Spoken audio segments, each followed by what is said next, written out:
became 501c3 very quickly, just a few months after we started. But the Life Development Center, that one was launched several, like 2014. So the 501c3 has been very helpful. Number one, of course, because of tax exemption, sales tax exemption, we're able to get resources without having to lose some resources in that case, to taxes. Secondly, it's helped us be able to link up with several organizations who only want to work with tax exempt organizations. So they have you as a fiscal sponsor? Is that what it is? Yeah, so we do, the LDC does fiscal sponsorship and and incubation and all that. But other organizations that we join with, that they only work with 501c3. So yeah, so in doing events together that touch the community and so on. So the 501c3 has helped in that area. Yeah. So when they work with you, then they could get the tax write-off with all the donations, etc. Yes. What is the most common issues which your congregation comes to you for advice? The most common issue, I think it's like for human beings. I don't know if like Maslow's hierarchy of needs talks about several needs that human beings have in their hierarchy, starting from just physical needs, safety needs, emotional belonging needs, and all that. So people come for a variety of reasons. I would say the most common is that need for significant living, like life that matters, that makes a difference. People have financial needs, they have all these things, people come, they have all safety needs and so on.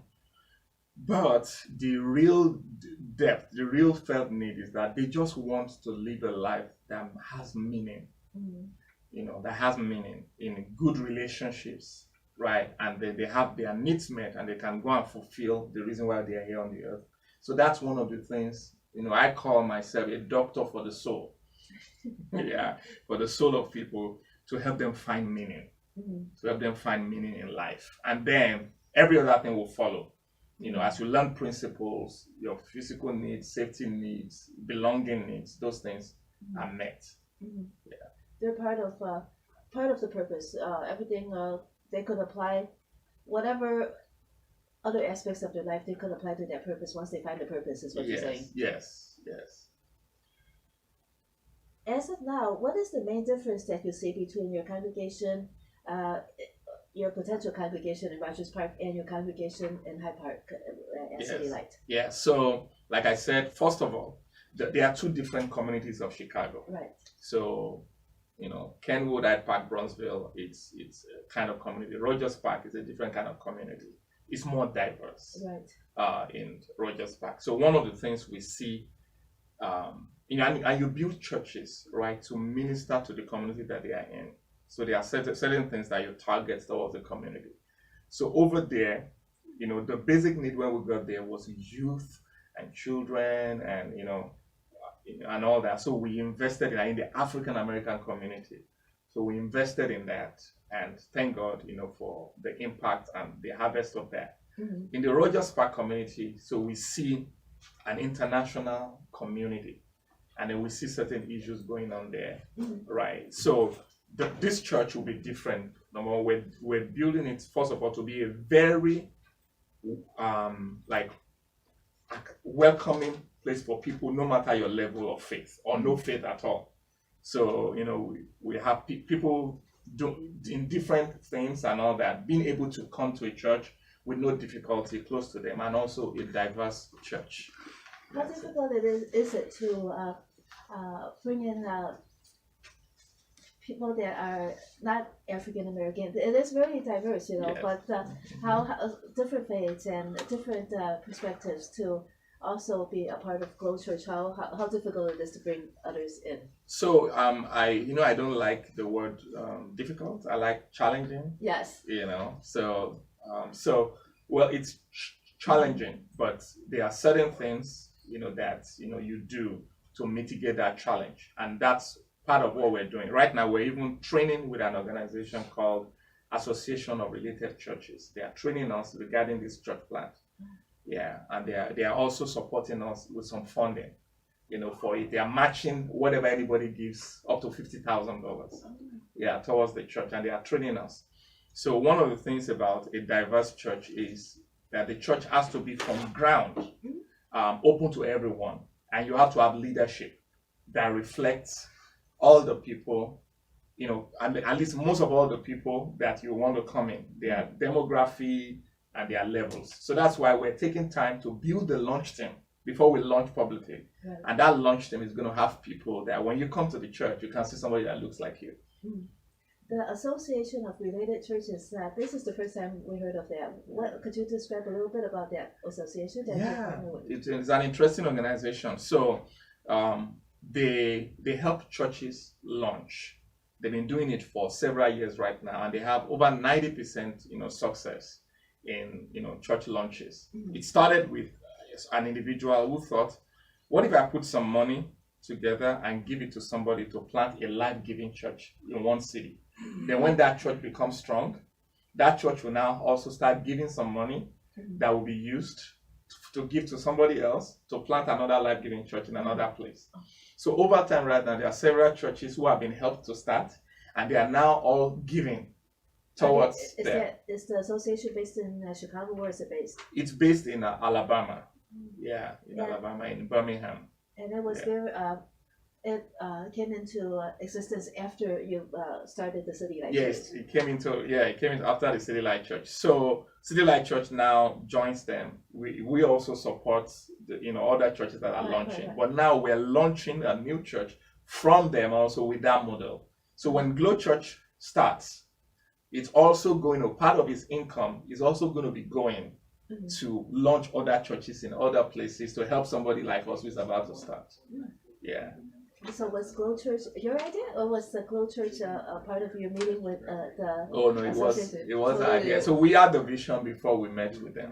So we have to share the vision, do all that. In fact, we have to sit with what they call the hack tank, like Shark Tank.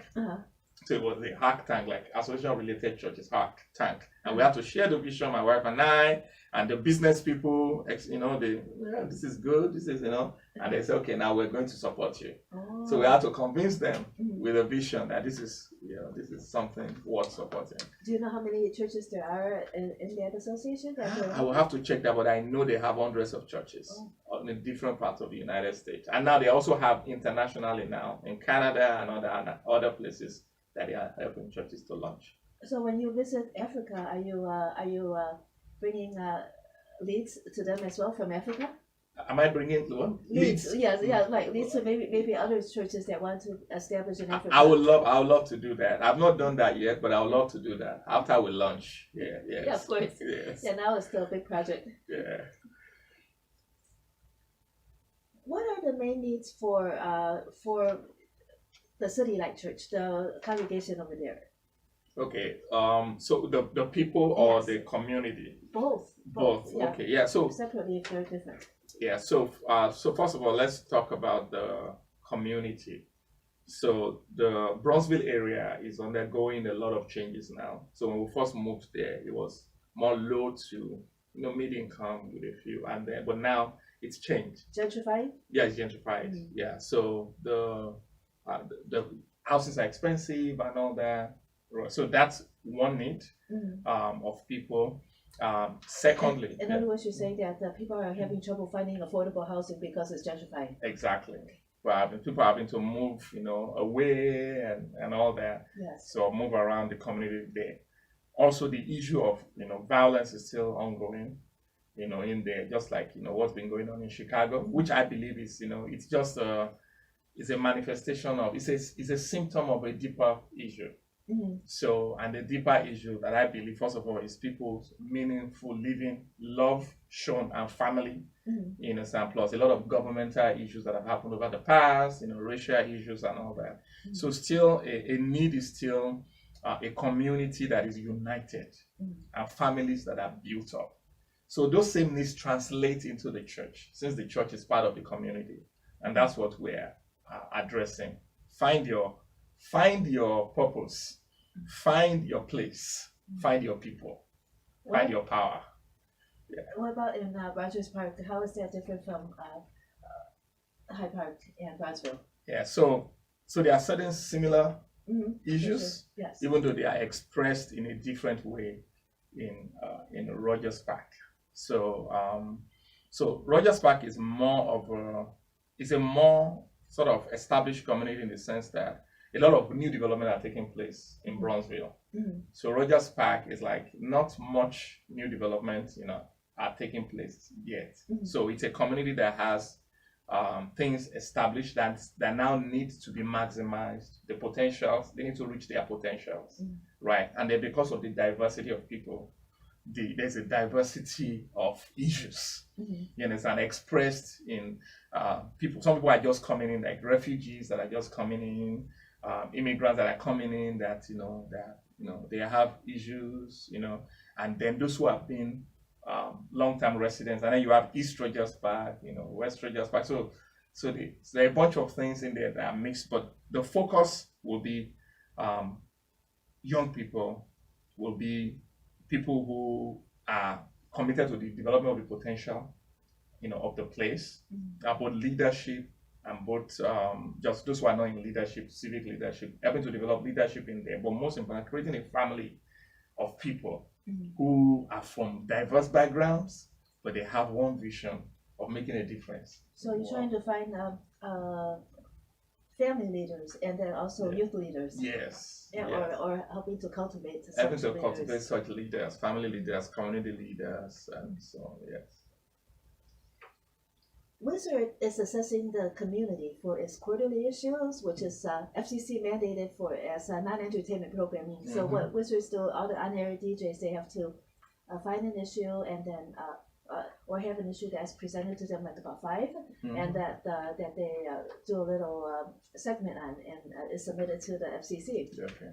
So what we're doing is that we ask community leaders such as you 3 things. The first thing is what matters the most to you? What do you care about the most? I would say human capacity development. I believe that we are all in this world, young, old, no matter where we're from, we're here to fulfill a purpose, to reach our potential. And that potential is supposed to make a difference in the world. That is what life is all about. And I believe that we were sent here by God. So I would say the biggest need is to help people find that sweet spot for their lives. A lot of people are living lives, going to work and doing all that, but they are not fulfilled. And there are a lot of societal issues that come that ride on that because of that lack of fulfillment. A lot of things ride on that. So I believe that one of the things that should be done, that should be happening, is for people to find what their life is all about, what their purpose is all about, and to have the opportunity through education, through relationships, whatever it is, to be able to develop their potentials, to reach the highest point, and then make a difference in the world and in the city. This is WZRD Chicago 88.3 FM. We have with us at the studio Gregory Lan Ijiwola of City Light Church, who is going to launch Glow Church in Rogers Park. The second part of the community assessment for the quarterly issues is what is the most important long-term problem that we need to address, according from your experience? Yeah. So if the human capacity thing, it's addressed, so there will be a lot of people who will either start things or get involved in, highly impactful things for the community. So we need a place for those people. We need opportunities for them, because when people get fired up, they need places where they can make an impact. So I would say that the continuous support and development of organizations, I call them arrowhead organizations in the community, some people that are on the front line doing stuff, to continue developing those people, because many of these people are going to be joining those and they're going to be starting those. So supporting such organizations, making them a priority, is very important, so that opportunities continue, job creation and so on too, and business support. Yeah. What about the problem that needs to be resolved now? Yes. So in terms of the now, in preparing for that, I think the key thing is educational, both vocational education, and other forms of education. So both just learning generally to expose people more to learning about, like, I'll call it holistic learning. So because there are all kinds of knowledge and all that. So like more holistic learning where you learn about your spirit, your soul, your body, your finances, family, and all that. Something that comes together and then that leads to the development of people. So I believe very strongly that education is how communities are changed. People who are educated, they are strong people, they are powerful people, they are united people. And well, you exemplify that with all the education that you described to us earlier. What advice do you have for students who are inspired to serve?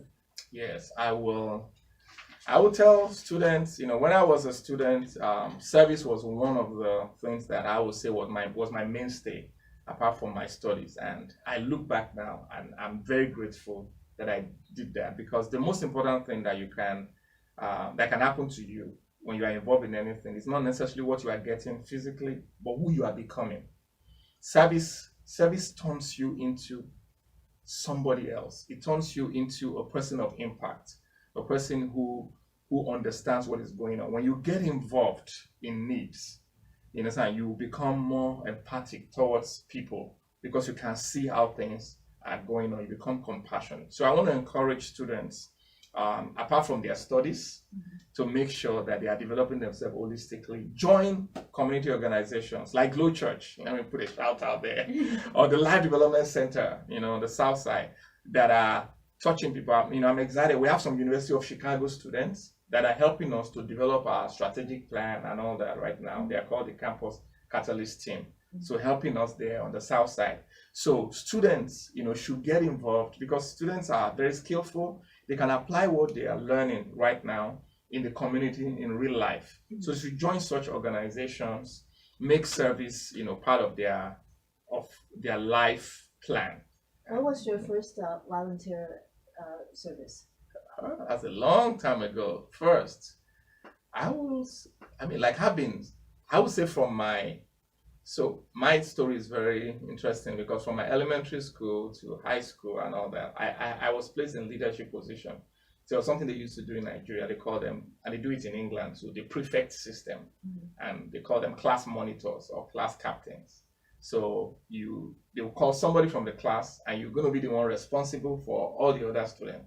So throughout all my schooling, I was a class captain, I was a school prefect, throughout everything up till high school. So I would say my first volunteer experience was when I was in elementary school and I was a class captain. Well, how in what grade? From first grade. Yeah, wow. That's my life from first grade. So I was responsible for keeping the class clean and keeping everybody, if anybody is disturbing, I write their names and give it to the teacher and all that. When the teachers are having their meetings, I'm the one that's responsible for everything being in place and all that. So right from then, I did it all through every grade till I left high school, and then I became school prefect. How many students were in the first grade that you? I don't know the exact number, but I know the schools are usually, the classes are usually very large, maybe like 75. Wow. Yeah. And it was like down till, and then the school, of thousands of people, I was what is called the senior prefect or the head boy. So I was responsible for the entire school, the cleanliness, leading the student body and so on. And into college too, I started doing that. Then I started pastoring churches too. Yes. Oh, wow. Yeah. So you have a quite extensive resume all the way from first grade.